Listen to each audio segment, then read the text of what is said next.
વિમુખ જીવ ધર્મી જાણે તે ધર્મી નથી, ને પાપી જાણે તે પાપી નથી.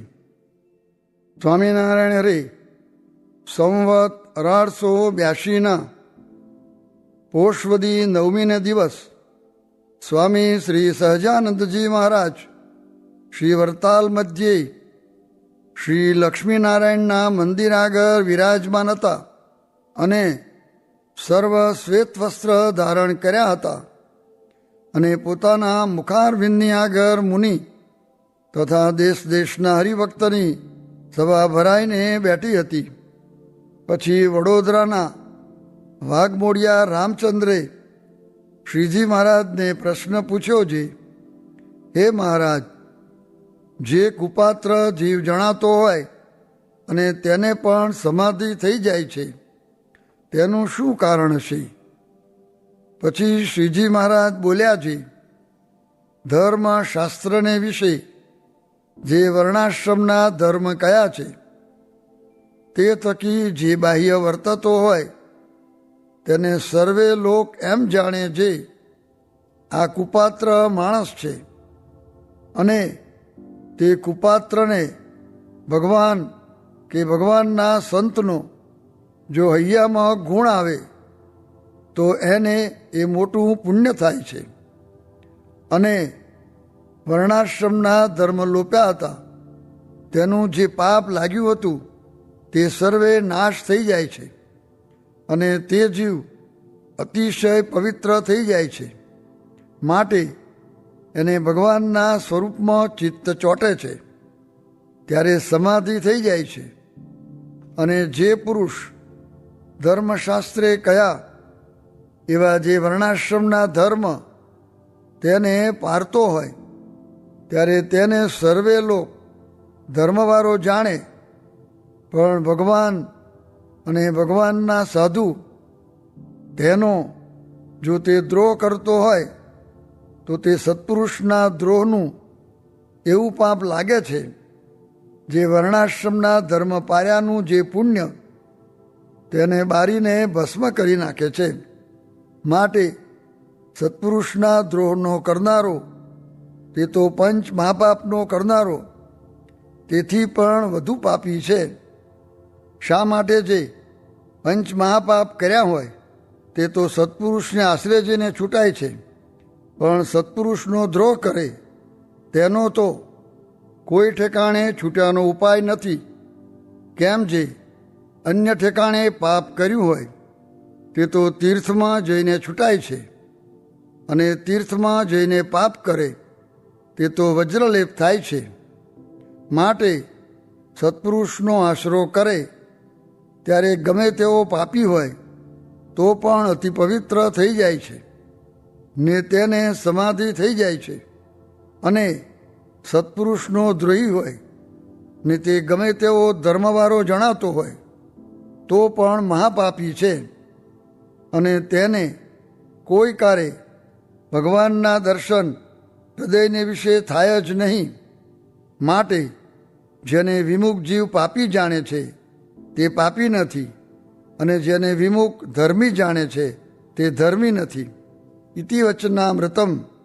એવી રીતે વરતાલ પ્રકરણનું 14મું વચનામૃત જે તે થયું.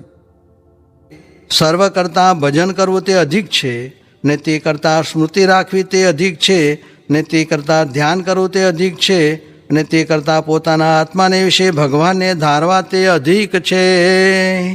સ્વામિનારાયણ હરે સ્વામીએ વાત કરી છે, નિરંતર સર્વક્રિયામાં પાછું વાળીને જોવું છે. મારે ભગવાન ભજવા છે ને હું શું કરું છું એમ જોયા કરવું. સ્વામિનારાયણ હરે સ્વામીએ વાત કરી છે, સંત કહે તેમ કરવું તે શ્રેષ્ઠ છે, ને મન ધાર્યું કરવું તે કનિષ્ઠ છે, ને મનગમતું કરતો હોય ને તે ત્યાગ રાખતો હોય ને આખા મંદિરનું કામ એકલો કરતો હોય ને ગમે એટલા માણસને સત્સંગ કરાવતો હોય તો પણ તે ન્યૂન છે ને તેને કોઈ દિવસ વિઘ્ન છે. અને જે 3 ટાણા ખાતો હોય ને આળસુ હોય ને ઊંઘતો હોય એવી રીતના દોષેયુક્ત હોય, પણ જો તે પોતાનું મનગમતું મૂકીને સંત કહે તેમ કરે તો તે અધિક છે, ને સંત કહે એમ કરવું એ નિર્ગુણ છે, ને મનગમતું કરવું એ સગુણ છે. ને આ ત્યાગી બેઠા છે તેમાં પણ અડધા તો મનગમતું કરતા હશે, ને ગ્રહસ્થ પણ કેટલાક મનનું ધાર્યું કરે છે. પણ જેનું 10 જણ પ્રમાણ કરે તે ખરો કહેવાય, પણ એકનું કયું પ્રમાણ નહીં. સ્વામિનારાયણ હરે. સ્વામીએ વાત કરી જે એક હરિજને પ્રશ્ન પૂછ્યો જે મચ્છરથી તે ગરુડ સુધી ભેદ કયા છે, તે મચ્છરિયું તે ગરુડની ગતિ કેમ કરે, એમ અણવિશ્વાસ રહે છે. ત્યારે સ્વામી બોલ્યા જે ગરુડ પૃથ્વી ઉપર આવ્યો હોય અને તેની પાંખમાં મચ્છરિયું બેસી જાય તો કેટલો પ્રયાસ પડે? ત્યારે કહ્યું જે કાંઈ પ્રયાસ પડે નહીં. ત્યારે સ્વામી બોલ્યા જે ગોપાળાનંદ સ્વામી ને મુક્તાનંદ સ્વામી તે તો ગરુડ જેવા છે, તેની પાંખમાં આપણે બેસી ગયા છીએ, માટે કાંઈ ચિંતા ન રાખવી. ત્યારે વળી પૂછું જે પાંખ તે શી સમજવી? ત્યારે સ્વામી બોલ્યા જે આજ્ઞા ને ઉપાસના એ 2 પાંખો છે, તેને મૂકવી જ નહીં તો સહેજે જ અક્ષરધામમાં જવાશે, એમાં કાંઈ સંશય નથી. એમ કહીને વળી બોલ્યા જે 3 પ્રકારના પંખી છે, તેમાં કેટલાક પંખી તો વૃત્તિ દ્વારે ઈંડા સેવે એવા છે, ને કેટલાક પંખી દ્રષ્ટિ દ્વારે સેવે એવા છે, અને કેટલાક પંખી તો પાંખમાં રાખીને સેવે એવા છે. તેમાં વૃત્તિ દ્વારે ઈંડું સેવાતું હોય તે ઈંડું દ્રષ્ટિમાં આવે તો ગંદુ રહે? ત્યારે કહ્યું જે ન રહે. ત્યારે સ્વામી બોલ્યા જે એ ઈંડું પાંખમાં આવીને પડે તો શું ગંદુ રહે? ન જ રહે. એ તો દ્રષ્ટાંત છે. એનું સિદ્ધાંત તો એ છે જે વૃત્તિ દ્વારે સેવે એવા તો ગોપાળાનંદ સ્વામી ને કૃપાનંદ સ્વામી જેવા છે, તેની પાંખમાં પડ્યા છીએ, માટે કાંઈ કસર રહેશે નહીં એમ જાણું. સ્વામિનારાયણ હરે. સ્વામીએ વાત કરી જે એક ઉપાસના, બીજી આજ્ઞા, ત્રીજો સમાગમ ને ચોથું સત્શાસ્ત્રનું વ્યસન, એ 4 દ્રઢ કરીને રાખવા. સ્વામિનારાયણ હરે. સ્વામીએ વાત કરી જે ભગવાનના ભક્તના ગુણ કહેવા, તેમાંથી જીવ બ્રહ્મરૂપ થઈ જાય ને એમાં દાખલો કાંઈ પણ ન મળે એમ કરવાનું કહ્યું. પણ ફલાણો આવો ને ફલાણો આવો એમ ભગવાનના ભક્તના દોષ ન કહેવા, ને તેનું આપણે શું કામ છે, ને કોઈને નહીં સમજાતું હોય તો વળી આગળ સમજાશે, તેની શી ઉતાવળ છે ને ક્યાં ભાગી જાય એમ છે. પણ કોઈના દોષ ન કહેવા, તેમાં લવા ને બાદશાહની દાઢીનું દૃષ્ટાંત દીધું, તે મુખ્ય માથે લેવું. સ્વામિનારાયણ હરે. સ્વામીએ વાત કરી જે એકને અંતરનો કજિયો થાય છે ને એકને નથી થતો, તેનું કેમ સમજવું? ત્યારે સ્વામી કહે ઘરમાં સાપ હોય તે ઉંદર ખાવા મળતા હોય ત્યાં સુધી ખીજે નહીં, ને ઉંદરને કાઢી મૂકીએ તો ઘરના બીજા સર્વેને કરડી ખાય, તેમ મન તથા ઇન્દ્રિયોના કહ્યા પ્રમાણે ચાલે તો કજિયો ન થાય, ને તેને મરડીને ચાલે તો કજિયો થાય છે. સ્વામિનારાયણ હરે.